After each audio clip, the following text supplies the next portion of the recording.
1997년 겨울 한 여자가 고속버스 휴게소에서 흔적도 없이 사라졌습니다. 호떡 사러 간다는 말을 마지막으로 말이죠. 빨간 목도리와 갈색 가죽 가방만 남긴 채 20년 후 그 가방에서 발견된 충격적인 진실은 과연 무엇이었을까요? 지금부터 그 이야기를 들려드리겠습니다. 1997년 12월 찬바람이 유리창을 때리는 고속버스 안은 따뜻했습니다. 좌석마다 켜진 작은 전등들이 승객들의 얼굴을 은은하게 비추고 있었죠. 윤서는 창가 자리에 앉아 바깥으로 스쳐 지나가는 풍경을 바라보며 엄마의 손을 꼭 잡고 있었어요.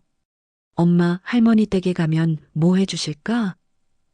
11살 윤서의 목소리는 설렘으로 가득했습니다.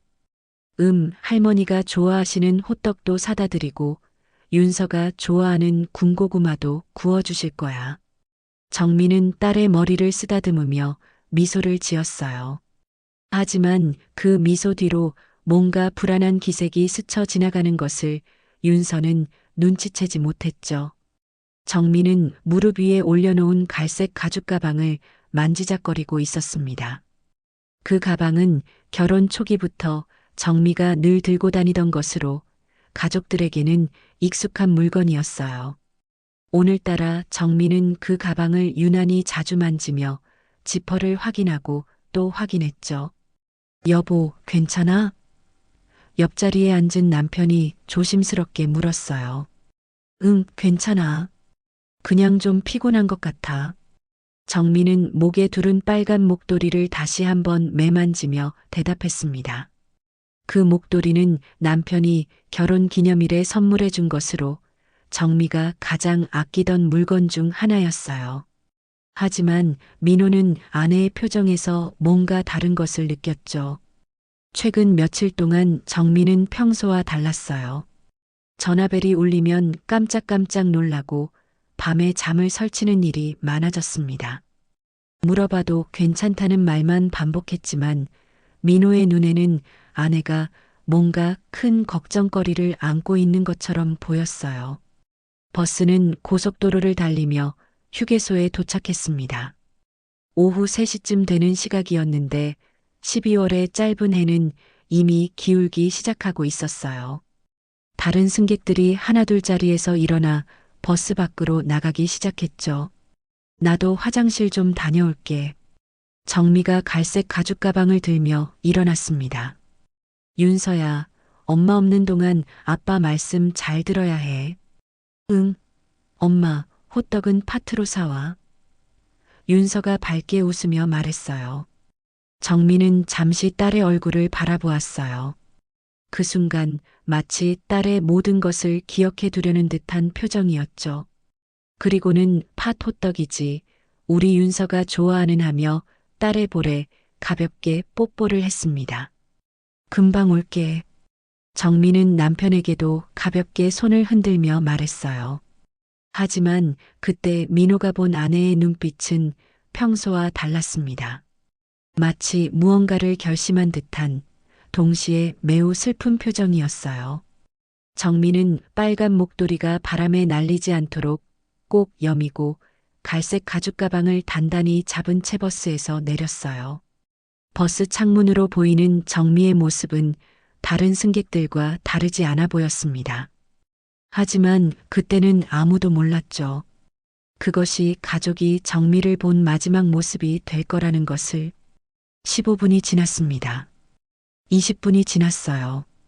버스 기사는 시간을 확인하며 초조해하기 시작했고 승객들도 하나둘 자리로 돌아왔지만 정미는 보이지 않았어요.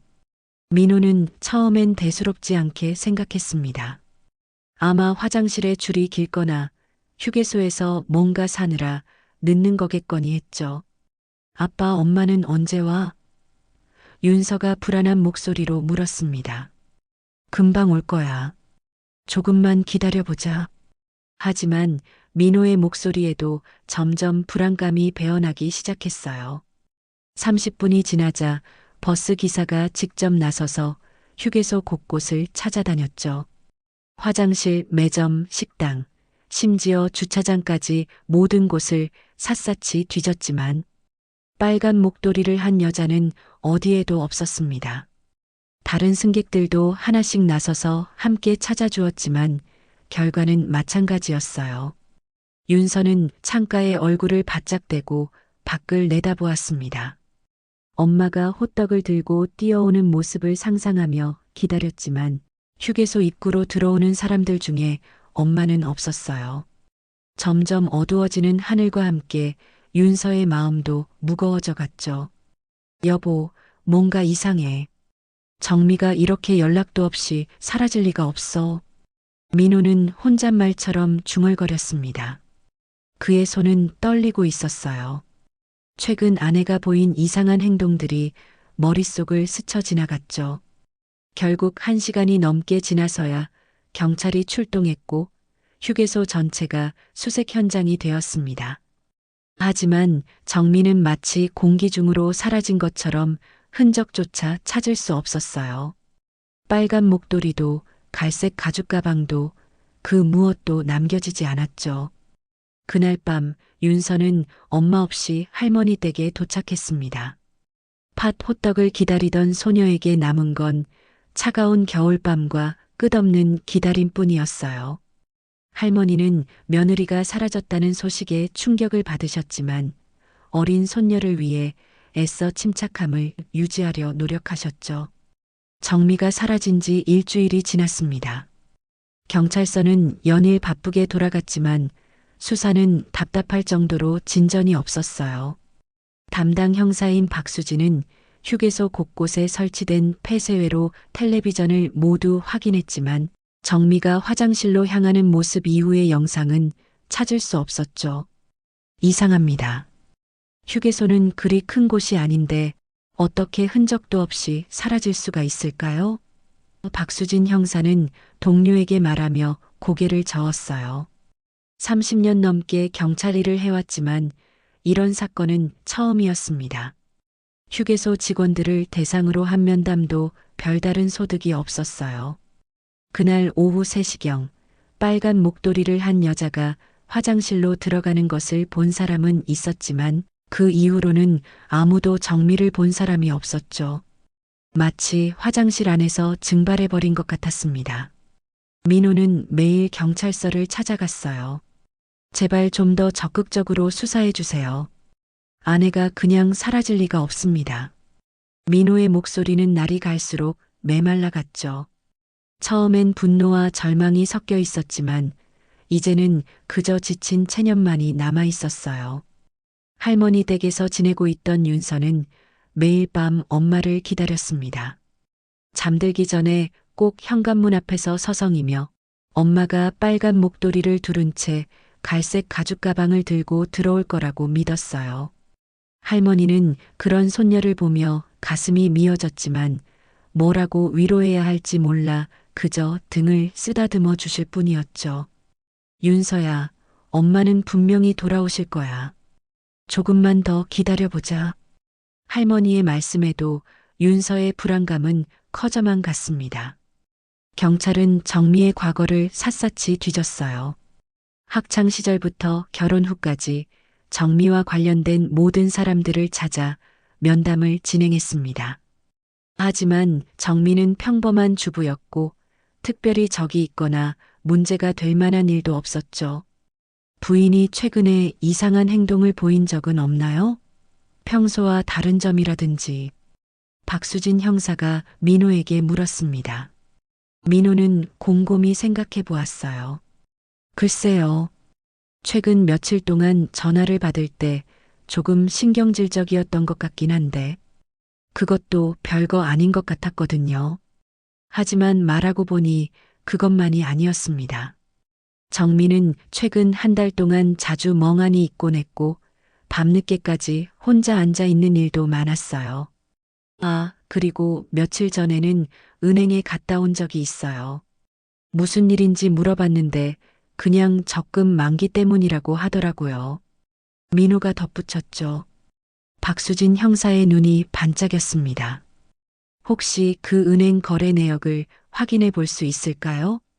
하지만 그것도 명확한 단서가 되지는 못했어요.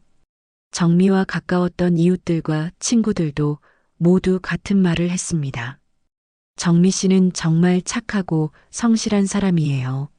남편과 딸을 무엇보다 사랑했고 절대 가족을 버리고 떠날 사람이 아니죠. 한 달이 지나자 경찰의 관심도 점점 줄어들기 시작했어요. 다른 급한 사건들이 밀려들어왔고 단서라고는 찾을 수 없는 정미의 실종 사건은 자연스럽게 뒷전으로 밀려났죠.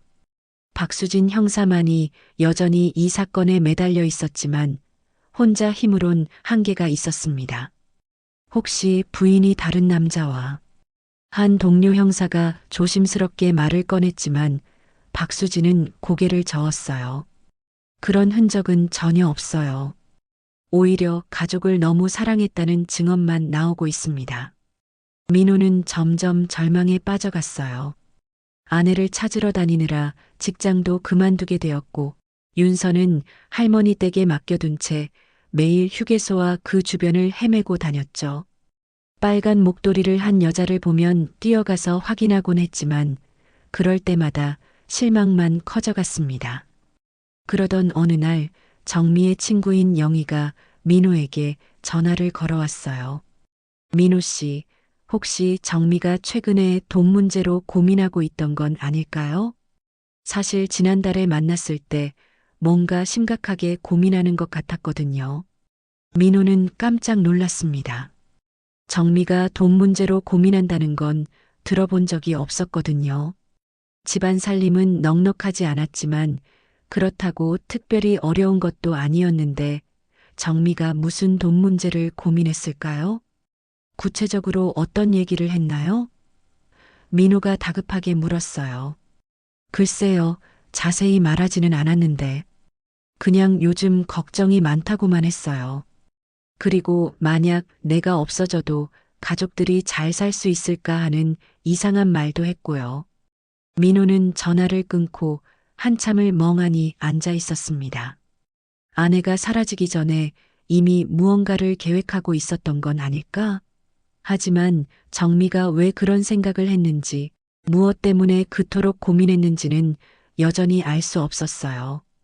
그날 밤 민호는 처음으로 정미가 정말 다시 돌아올 수 있을까 하는 의심을 품게 되었습니다.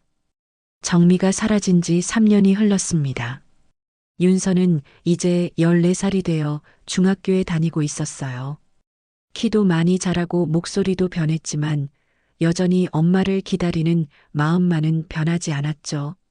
할머니 댁에서의 생활도 이제 익숙해졌지만 가끔 밤에 혼자 있을 때면 엄마의 빨간 목도리가 그리워서 눈물을 흘리곤 했습니다. 민호는 다시 직장을 구해 일하고 있었지만 아내에 대한 그리움과 죄책감은 여전했어요. 정미를 찾지 못한 채 시간만 흘러가는 것이 답답하고 괴로웠죠. 가끔 윤서와 통화할 때마다 딸이 아빠, 엄마 소식 있어? 라고 묻는 목소리에 가슴이 미어졌습니다. 그러던 어느 날 박수진 형사에게서 연락이 왔어요. 오랜만에 들리는 목소리였죠. 민호 씨, 혹시 시간 되시면 한번 나와 주실 수 있을까요? 부인 통장 관련해서 확인해 드릴 게 있어서요. 민호는 가슴이 두근거렸습니다. 혹시 정미에 대한 새로운 소식이라도 있는 걸까요? 서둘러 경찰서로 향했어요. 무슨 일이신가요? 민호가 다급하게 물었습니다. 박수진 형사는 서류 뭉치를 꺼내며 말했어요. 부인명의 통장에서 이상한 거래 내역을 발견했습니다. 실종 2달 전부터 정기적으로 큰 금액이 인출되고 있었어요. 민호는 깜짝 놀랐습니다.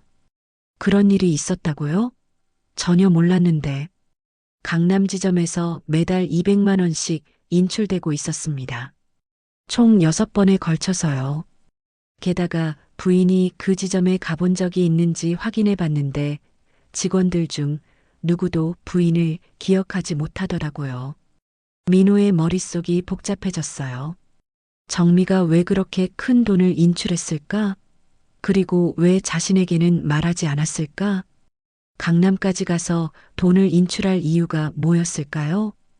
혹시 부인이 누군가에게 돈을 빌려주거나 투자를 했을 가능성은 없을까요?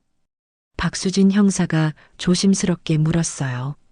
글쎄요. 정민은 그런 성격이 아닌데. 민호는 고개를 저었지만 사실 확신할 수는 없었습니다.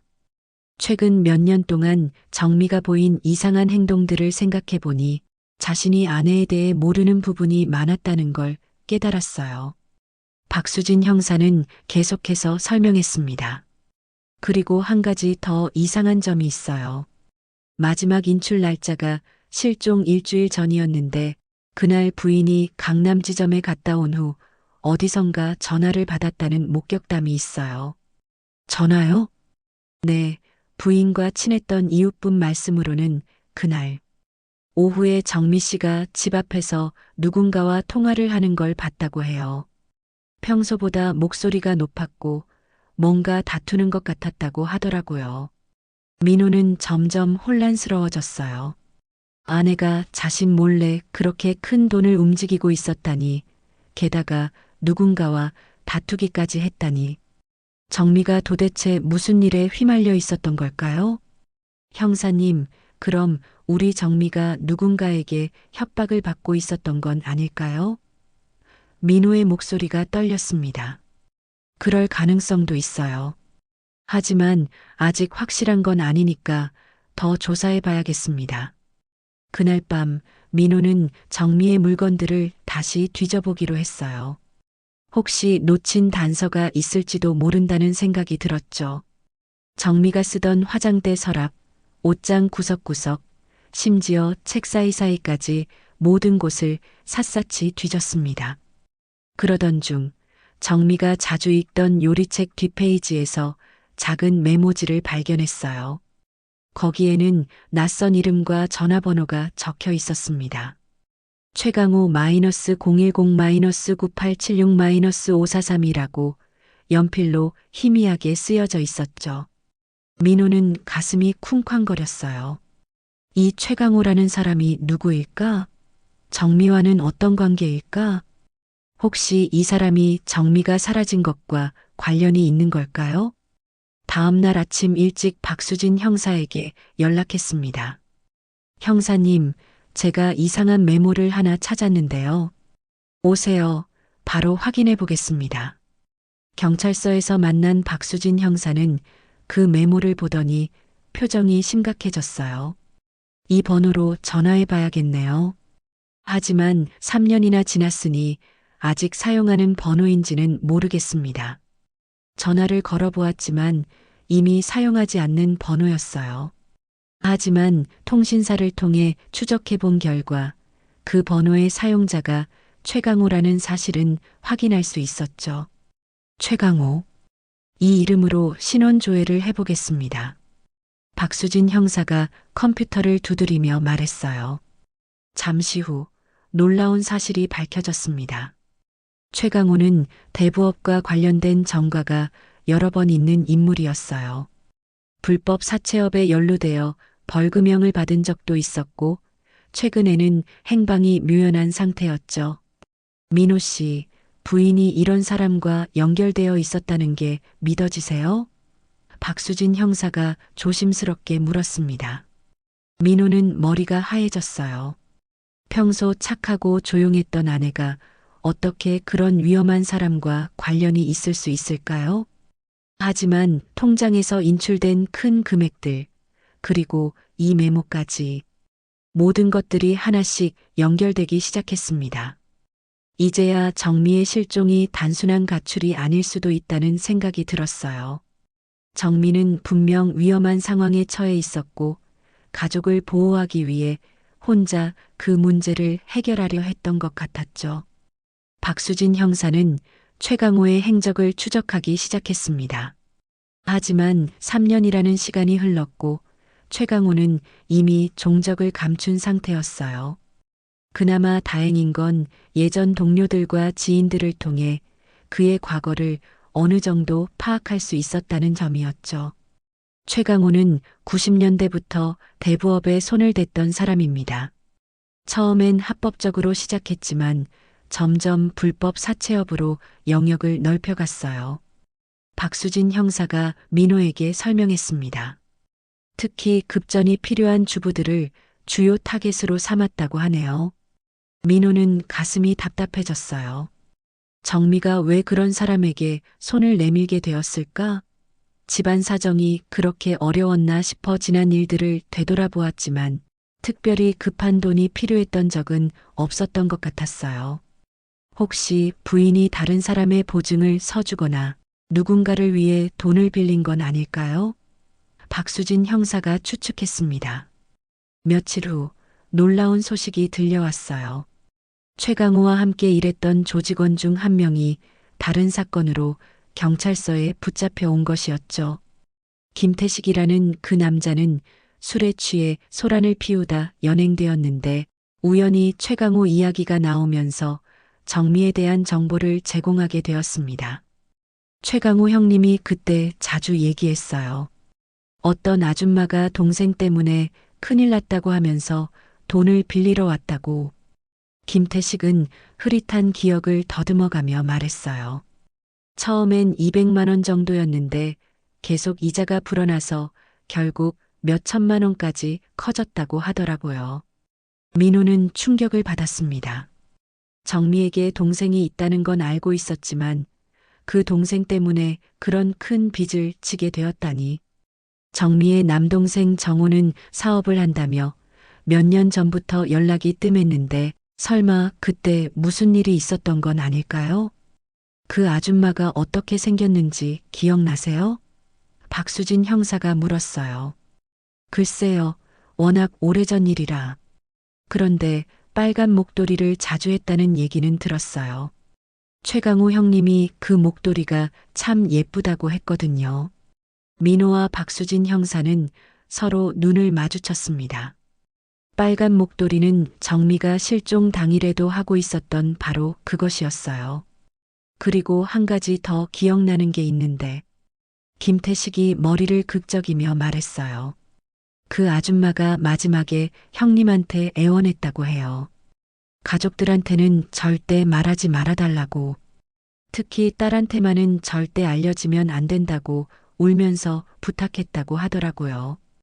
민호는 눈물이 핑 돌았습니다. 정미가 윤서를 얼마나 사랑했는지, 딸에게 상처를 주지 않기 위해 얼마나 애썼는지 알 수 있었어요. 그래서 혼자 그 모든 짐을 짊어지고 있었던 거였죠. 그런데 형님이 나중에 화가 많이 났어요. 그 아줌마가 약속한 날짜에 돈을 가져오지 않았거든요. 김태식의 증언은 계속되었습니다. 97년 12월 즈음이었을 거예요. 형님이 직접 찾아가겠다고 하더니 갑자기 사라졌어요. 박수진 형사가 날카롭게 물었습니다. 최강호가 사라진 게 언제쯤이죠? 정확히는 모르겠는데 12월 말쯤? 아, 맞다. 크리스마스 직전이었어요. 그때 형님이 큰일 하나 정리하고 올게라고 하더니 그 뒤로 연락이 안 됐거든요. 민호는 온몸이 떨렸습니다. 정미가 사라진 게 12월이었고 최강호도 같은 시기에 종적을 감췄다는 것은 우연일 수가 없었어요. 분명히 둘 사이에 무슨 일이 벌어졌을 거라는 확신이 들었죠. 김태식 씨, 혹시 최강호가 어디로 갔는지 아세요? 박수진 형사가 다급하게 물었어요. 글쎄요, 정확하지는 않지만 형님이 가끔 부산에 아는 사람이 있다고 했거든요. 일이 꼬이면 그쪽으로 피한다고 하더라고요. 부산이라는 단서가 나왔지만 여전히 막막하기는 마찬가지였습니다. 부산이 얼마나 넓은 도시인데 어디서부터 찾아야 할까요? 게다가 벌써 3년이나 지난 일이었어요. 그날 밤 민호는 정미의 친정에 전화를 걸었습니다. 정미의 동생 정호에 대해 더 자세히 알아봐야겠다는 생각이 들었어요. 정호요? 그 애는 몇 년째 연락이 없어요.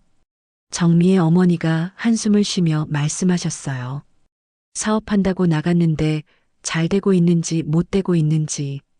정미도 그의 걱정을 많이 했는데 혹시 정우가 돈 문제로 어려움을 겪고 있다고 들으신 적 없나요? 글쎄요, 정미가 가끔 정우가 고생하고 있나 봐라고 했는데, 구체적으로는 말 안 했거든요. 왜 그러세요? 민호는 정미가 동생을 위해 빚을 진 것 같다고 설명했어요. 정미의 어머니는 충격을 받으시며 울음을 터뜨렸습니다. 그 착한 애가 혼자 그런 고생을 하고 있었다니. 이제 정미가 사라진 이유가 조금씩 윤곽을 드러내기 시작했어요. 동생을 위해 빚을 졌고 그 빚이 감당할 수 없을 정도로 커졌으며 최강호라는 위험한 사람과 연루되어 있었던 것이죠. 하지만 여전히 가장 중요한 질문은 남아 있었습니다. 정민은 지금 어디에 있을까? 그로부터 17년이 더 흘렀습니다. 윤서는 이제 31살의 어른이 되어 있었어요. 대학을 졸업하고 회사에 다니며 평범한 일상을 살아가고 있었지만 여전히 엄마에 대한 그리움은 마음 한구석에 자리 잡고 있었죠. 아버지 민호는 머리가 하얗게 새었고 할머니는 몇 년 전에 세상을 떠나셨습니다.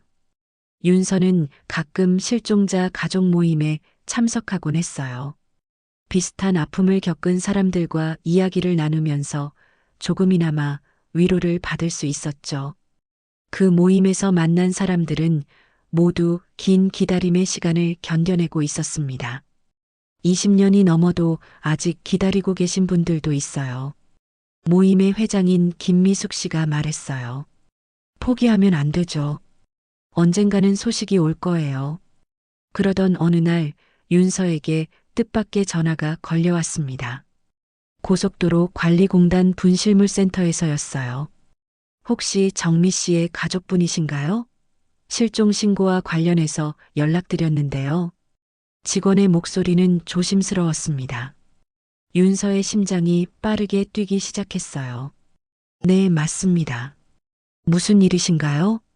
저희 센터에서 오래된 분실물을 정리하던 중에 갈색 가죽 가방 하나를 발견했습니다. 안에 신분증이 들어있는데 정미 씨 것으로 보여서요. 한번 확인해 보실 수 있을까요? 윤서는 숨이 막힐 뻔했습니다. 20년 만에 엄마의 흔적이 나타난 거였어요. 서둘러 아버지에게 연락을 했고 둘이 함께 분실물센터로 향했죠. 이 가방이 맞나요? 직원이 낡고 바랜 갈색 가죽 가방을 내밀었습니다.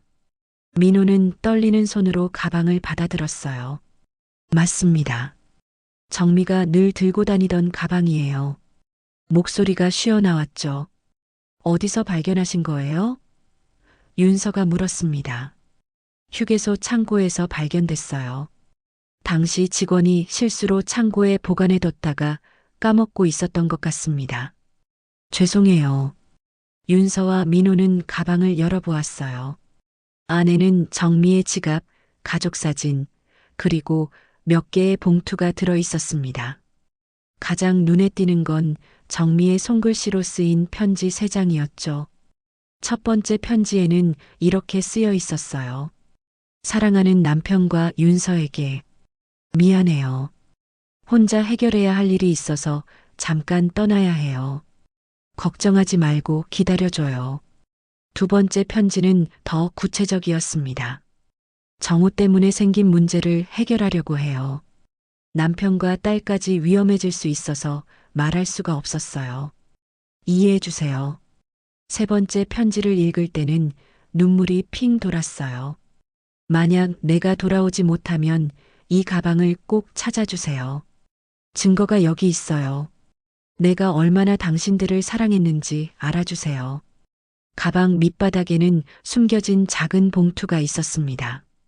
그 안에는 은행 계좌번호, 이름들, 전화번호들이 적힌 메모들이 들어 있었어요. 그리고 최강호와 주고받은 차용증 사본들도 있었죠. 엄마가 이런 걸 다 준비해 두셨구나. 윤서가 눈물을 흘리며 말했습니다. 민호는 편지를 읽고 또 읽었어요. 정미가 우리를 지키려고 혼자 이 모든 걸 감당하려 했구나. 그 봉투 안에서 가장 충격적인 건 최강호의 협박 편지였습니다. 돈을 준비하지 못하면 가족들이 위험할 수 있다는 내용이었어요. 정미는 이런 위협을 받으면서도 가족에게는 아무 말도 하지 않았던 거였죠. 이제야 엄마 마음을 알겠어요. 윤서가 흐느끼며 말했습니다. 엄마는 우리를 보호하려고 혼자 모든 걸 짊어지셨던 거예요. 또 다른 메모에는 부산의 주소가 적혀 있었어요. 해운대구 우동 321번지라고 정미의 손글씨로 쓰여져 있었습니다. 이것이 정미가 마지막으로 가려고 했던 곳일까요? 민호는 즉시 박수진 형사에게 연락했습니다. 이미 은퇴한 박 형사는 여전히 이 사건에 관심을 가지고 있었어요. 이런 중요한 증거들이 있었다니 정말 안타깝습니다. 진작 발견됐다면 수사가 달라졌을 텐데요. 박수진 형사가 안타까워했습니다. 지금이라도 늦지 않았어요. 이 주소를 추적해보면 뭔가 알 수 있지 않을까요? 윤서가 간절하게 말했어요. 부산 경찰에 협조를 요청했지만 이미 20년이 지난 주소였어요. 그 동네는 재개발로 완전히 바뀌어 있었고 당시 거주자들을 찾아내기는 거의 불가능했죠. 하지만 윤서는 포기하지 않았습니다. 엄마가 남긴 마지막 흔적을 따라가 보기로 마음먹었어요. 20년 만에 찾아온 단서를 이번엔 놓치고 싶지 않았죠. 그날 밤 윤서는 엄마의 편지를 다시 읽어보았습니다. 내가 얼마나 당신들을 사랑했는지 알아주세요라는 마지막 문장에서 정미의 간절한 마음이 느껴졌어요. 엄마는 끝까지 가족을 사랑했고 그 사랑 때문에 혼자 모든 고통을 견뎌냈던 것이었습니다.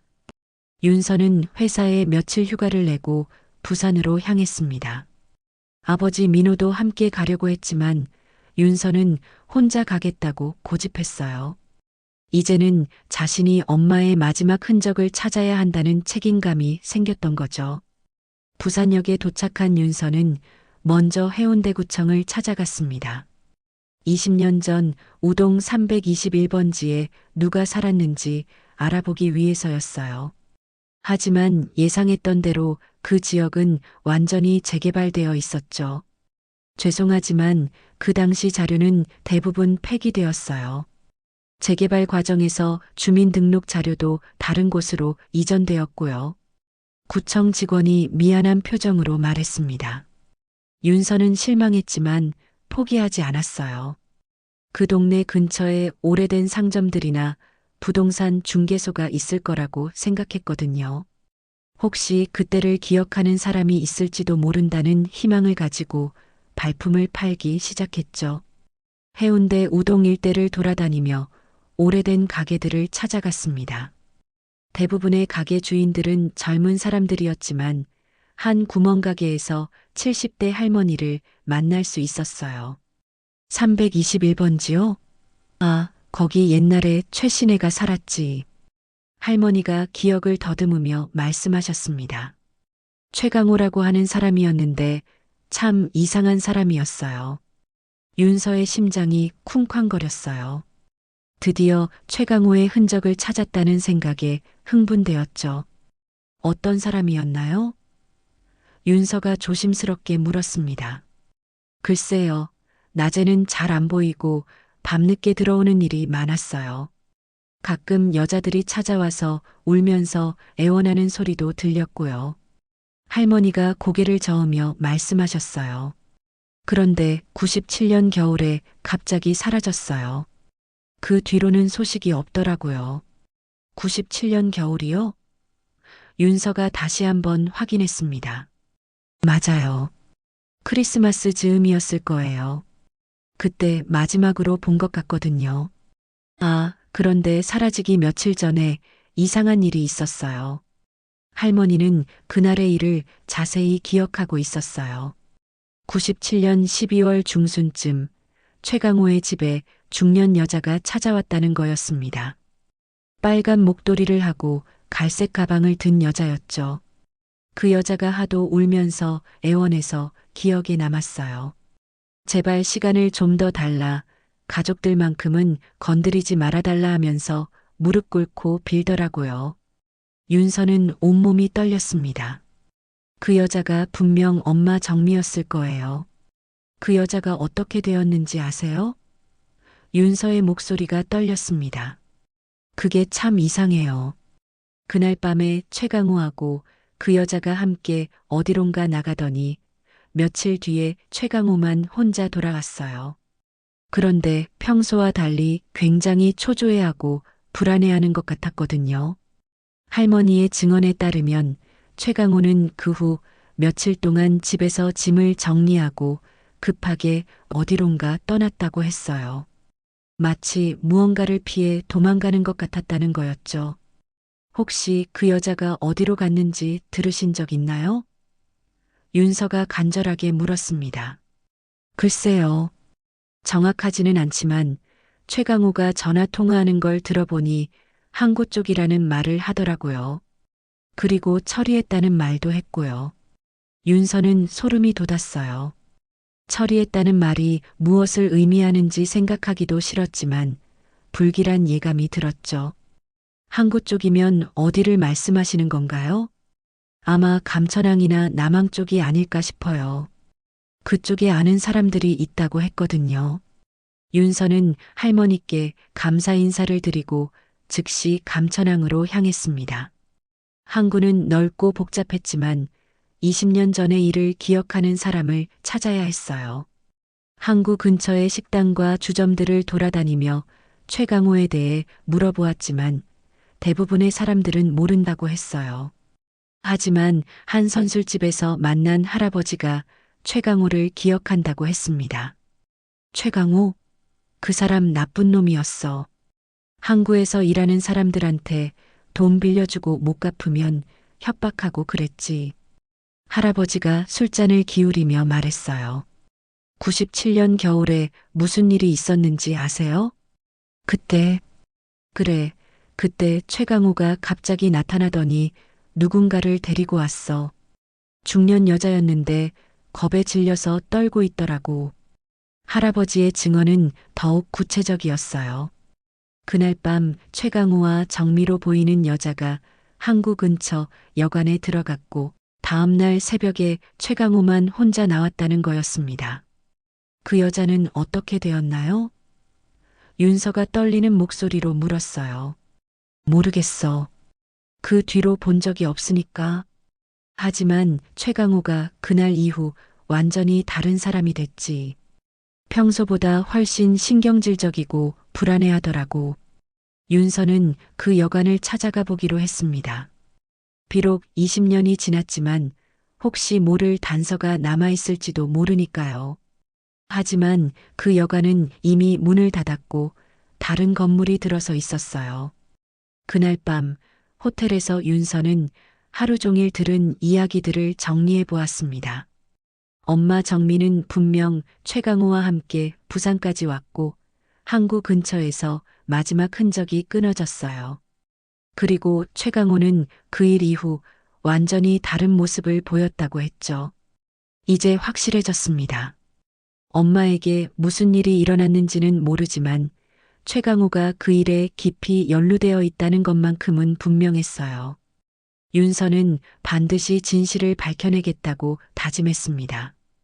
윤서는 부산에서의 마지막 날 다시 한번 감천항 일대를 샅샅이 뒤져보기로 했습니다. 어제 만난 할아버지가 알려준 몇 군데 장소를 더 확인해 봐야겠다는 생각이 들었어요. 특히 최강호가 자주 드나들었다던 작은 사무실들이 있던 곳 말이죠. 항구 근처 낡은 건물 2층에서 부동산 중개소를 운영하고 있던 박정수 씨를 만날 수 있었습니다.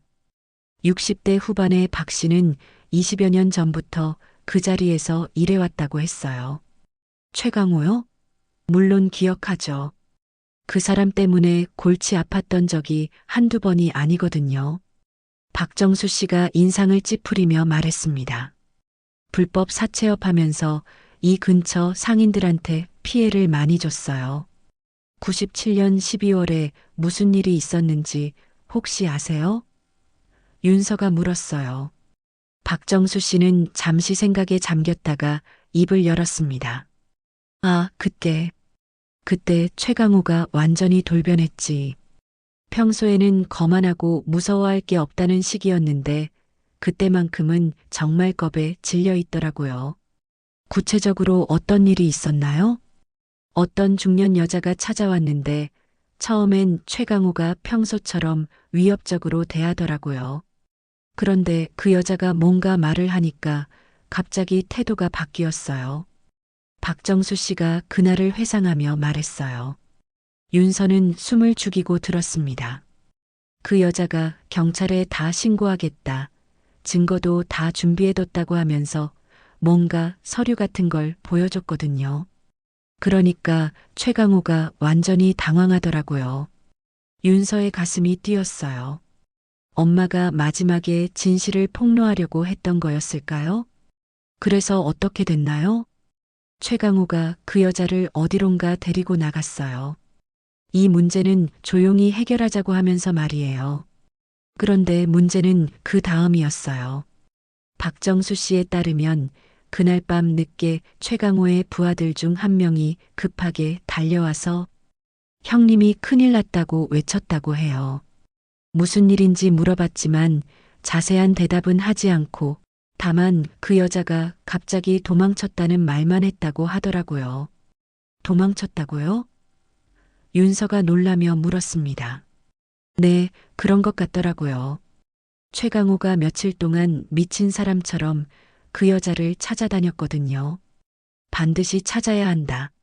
이대로 놔두면 다 끝장이다 하면서요. 그때 박정수 씨의 기억에 더 중요한 정보가 있었어요. 최강호가 찾던 그 여자가 항구 근처 여관에서 마지막으로 목격되었다는 것이었죠. 그런데 정말 이상한 일이 있었어요. 박정수 씨가 목소리를 낮추며 말했어요. 그 여관 주인이 나중에 말하기를 그날 밤 그 여자가 몰래 뒷문으로 나가는 걸 봤다고 하더라고요. 빨간 목도리를 두르고 가방을 들고 말이에요. 윤서는 온몸에 소름이 돋았습니다. 엄마가 살아서 도망쳤다는 뜻일까요? 그 뒤로는 어떻게 되었나요? 최강호가 사흘 동안 미친 듯이 찾아다니다가 갑자기 짐을 싸서 어디론가 사라졌어요. 그 뒤로는 소식이 없고요. 박정수 씨는 또 다른 중요한 정보를 제공했어요. 그 당시 항구 근처에서 야간 경비를 하던 김철수라는 사람이 그날 밤의 일을 더 자세히 봤다는 거였습니다. 김철수 씨는 지금도 항구에서 일해요. 오후에 가시면 만날 수 있을 거예요. 윤서는 서둘러 항구로 향했습니다. 김철수 씨는 60대 초반의 인상 좋은 분이었어요. 윤서가 사정을 설명하자 그때의 일을 또렷하게 기억해냈습니다. 아, 그날 밤. 참 기억에 남는 일이었어요. 김철수 씨가 말했어요. 새벽 2시쯤 됐을 거예요. 여자 한 분이 항구 쪽으로 급하게 걸어오더라고요. 빨간 목도리를 하고 가방을 들고 있었는데 뒤를 자꾸 돌아보면서 누군가를 피하는 것 같았어요. 그분이 어디로 갔는지 보셨나요? 부산역 방향으로 가더라고요. 그때 마지막 심야버스 시간이었거든요. 아마 서울로 올라가려고 했던 것 같아요. 김철수 씨의 증언은 더욱 구체적이었어요. 그 여자가 항구를 떠나기 전에 공중 전화박스에서 누군가에게 전화를 걸었다는 거였습니다. 전화 내용은 못 들었지만 울면서 통화하고 있었어요. 미안하다, 사랑한다는 말을 계속 반복하고 있었거든요. 윤서는 눈물이 핑 돌았어요. 엄마가 마지막에 가족에게 작별 인사를 하려고 했던 게 아닐까 싶었죠. 그런데 이상한 건 그 여자가 전화를 끊고 나서 뭔가를 바닥에 묻는 것 같더라고요. 공중전화박스 근처 화단에서요. 윤서는 가슴이 뛰었습니다. 지금도 그 화단이 있나요? 글쎄요, 그 자리에 지금은 편의점이 들어서 있는데. 하지만 화단 일부는 남아있을 거예요. 윤서는 김철수 씨와 함께 그 장소로 가보았습니다. 과연 예전 공중전화박스가 있던 자리 근처에는 작은 화단이 남아 있었어요. 윤서는 허락을 받고 그 화단을 조심스럽게 파보기 시작했습니다. 한참을 파던 중 비닐에 쌓인 작은 봉투를 발견했어요. 그 안에는 편지 한 장과 열쇠 하나가 들어 있었습니다. 편지에는 정미의 친필로 이렇게 쓰여 있었어요. 사랑하는 가족들아, 나는 살아있어요. 하지만 돌아갈 수는 없어요. 최강우와 그의 조직으로부터 당신들을 지키기 위해서는 내가 죽은 것으로 여겨져야 해요. 이 열쇠는 서울역 물품보관소 207번의 열쇠예요. 거기에 모든 진실이 있어요. 언젠가 당신들이 이걸 찾게 되면 내가 얼마나 당신들을 사랑했는지 알게 될 거예요. 윤서는 떨리는 손으로 편지를 읽고 또 읽었습니다. 엄마가 살아있다는 것, 그리고 가족을 지키기 위해 스스로 사라진 것이라는 진실이 드러난 거였어요. 이제 서울역 물품보관소에 가서 마지막 퍼즐을 맞춰야 했습니다. 윤서는 부산에서 서울로 올라오는 기차 안에서 내내 엄마의 편지를 읽고 또 읽었습니다.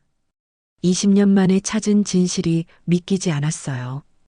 엄마가 살아있다는 것, 그리고 가족을 지키기 위해 스스로 사라진 것이라는 사실이 가슴을 먹먹하게 만들었죠. 서울역에 도착하자마자 윤서는 물품 보관소로 달려갔습니다.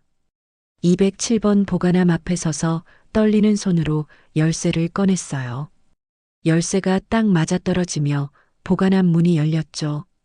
안에는 두꺼운 파일 하나와 또 다른 편지가 들어 있었어요. 파일에는 최강우와 그의 조직이 벌인 불법 사채업의 모든 증거들이 정리되어 있었습니다. 통화 녹음 파일, 계좌 거래 내역, 피해자들의 증언서까지 말이에요. 정미가 얼마나 치밀하게 준비했는지 알 수 있었죠. 마지막 편지를 펼쳤을 때 윤서는 눈물을 참을 수 없었습니다. 사랑하는 딸 윤서야, 엄마가 이 편지를 쓰는 지금은 2014년이야. 너는 이제 30살이 넘었겠지? 엄마는 강원도 작은 산골 마을에서 다른 이름으로 살고 있단다. 혹시 너희가 위험해질까봐 연락할 수는 없었지만 매일매일 너희 생각을 하며 살아왔어. 편지는 더욱 무거운 내용으로 이어졌어요. 사실 엄마에게는 말하지 못한 비밀이 하나 더 있어. 몇 년 전부터 몸이 많이 아파. 병원에서는 췌장암 말기라고 했단다. 길어야 1년에서 2년 정도밖에 시간이 남지 않았다고 해. 그래서 더욱 너희를 만날 수가 없어. 엄마의 마지막 모습을 보여주고 싶지 않거든. 윤서는 편지를 읽으며 온몸이 떨렸습니다. 엄마가 병으로 고생하고 계신다니 그것도 혼자서 말이에요. 최강호는 몇 년 전에 세상을 떠났고 그의 조직도 해체되었어. 이제는 안전하지만 엄마는 너희에게 짐이 되고 싶지 않아. 병든 엄마를 돌보느라 너희 인생이 망가지는 걸 보고 싶지 않단다. 엄마 기억은 예쁘게 간직해줘. 빨간 목도리를 하고 웃고 있던 엄마로만 말이야. 편지 마지막에는 떨리는 글씨로 전화번호가 적혀 있었어요. 정말 마지막 인사만 하고 싶다면 이 번호로 연락해. 하지만 찾아오려고 하지는 마. 엄마가 너희를 얼마나 사랑하는지만 기억해줘. 윤서는 그 자리에서 한참을 울었습니다. 20년 동안 엄마가 혼자 견뎌온 외로움도 가슴 아팠지만 지금 이 순간도 병마와 싸우며 혼자 견디고 계신다는 사실이 더욱 마음을 아프게 했어요. 집에 돌아온 윤서는 아버지 민호에게 모든 것을 털어놓았습니다. 민호는 아내가 살아있다는 소식에 기뻐하다가 병에 걸렸다는 이야기를 듣고는 오히려 더 큰 절망에 빠졌어요. 정미가 혼자서 병까지 앓고 있다고? 민호의 목소리가 떨렸습니다. 내가 옆에 있어야 하는데, 내가 돌봐드려야 하는데, 아빠, 엄마는 우리가 힘들어하는 걸 원하지 않으세요. 그게 엄마 사랑이에요. 윤서가 아버지를 위로했지만 사실 자신도 당장 강원도로 달려가고 싶은 마음을 억누르기가 힘들었어요. 며칠을 고민한 끝에 윤서는 용기를 내어 그 전화번호로 연락을 해보았습니다. 벨소리가 몇 번 울린 후 익숙하면서도 많이 약해진 목소리가 들려왔어요. 여보세요? 목소리에 기침소리가 섞여 있었습니다. 엄마, 엄마죠? 윤서의 목소리는 떨리고 있었어요. 긴 침묵이 흘렀습니다. 그리고 나서 정미의 목소리가 들려왔죠. 윤서야, 내 딸, 편지를 찾았구나. 엄마 아프시죠? 혼자 얼마나 힘드세요? 윤서는 울음을 참을 수 없었어요. 괜찮아, 윤서야. 엄마는 괜찮아. 너희가 건강하고 행복하다는 걸 아니까 견딜 수 있어. 그들은 오랫동안 통화를 했습니다. 정민은 자신의 병에 대해서는 더 이상 말하지 않으려 했지만 윤서와 민호가 얼마나 잘 살고 있는지 궁금해했어요. 윤서는 엄마가 걱정하지 않도록 밝은 이야기들만 골라서 들려드렸죠. 엄마, 정말 못 만나는 거예요? 윤서가 마지막에 간절하게 물었습니다. 윤서야, 엄마를 사랑한다면 엄마 마음을 이해해줘. 엄마는 너희 마음속에서 건강하고 예쁜 모습으로 살고 싶어. 그 후로 윤서와 정민은 일주일에 한 번씩 전화로 안부를 주고받았어요. 시간이 지날수록 정미의 목소리는 더욱 약해져 갔지만 딸과 남편에 대한 사랑만큼은 변하지 않았죠. 윤서는 실종자 가족들을 돕는 상담사가 되어 있었습니다. 상담실 책상 위에는 빨간 목도리와 갈색 가죽 가방이 놓여 있었어요. 엄마의 사랑과 희생을 기억하기 위해서였죠. 어느 날 새로 찾아온 의뢰인에게 윤서가 말했습니다. 사랑하는 사람을 잃는다는 건 정말 아픈 일이에요. 하지만 그 사람이 우리를 얼마나 사랑했는지 기억한다면 그 사랑으로 다른 사람들을 도울 수 있어요. 그게 진정한 사랑의 의미가 아닐까요? 창밖으로 보이는 하늘에서 눈이 내리기 시작했어요. 하얀 눈송이들이 조용히 세상을 덮어가듯이 윤서의 마음도 이제는 평온함으로 채워졌습니다. 엄마는 멀리서 아프시지만 여전히 가족을 사랑하고 계셔요. 때로는 사랑이 만남이 아닌 배려라는 것을 이제야 깨닫게 되었습니다. 엄마의 마지막 사랑을 존중하는 것, 그것이 딸로서 할 수 있는 최고의 사랑이었으니까요. 진정한 사랑은 때로는 함께하는 것이 아니라 멀리서도 상대방을 생각하며 배려하는 마음인지도 모르겠습니다. 오늘 이야기가 여러분의 소중한 가족에 대한 사랑을 다시 한번 돌아보는 시간이 되었기를 바라요. 지금까지 들어주셔서 감사했습니다.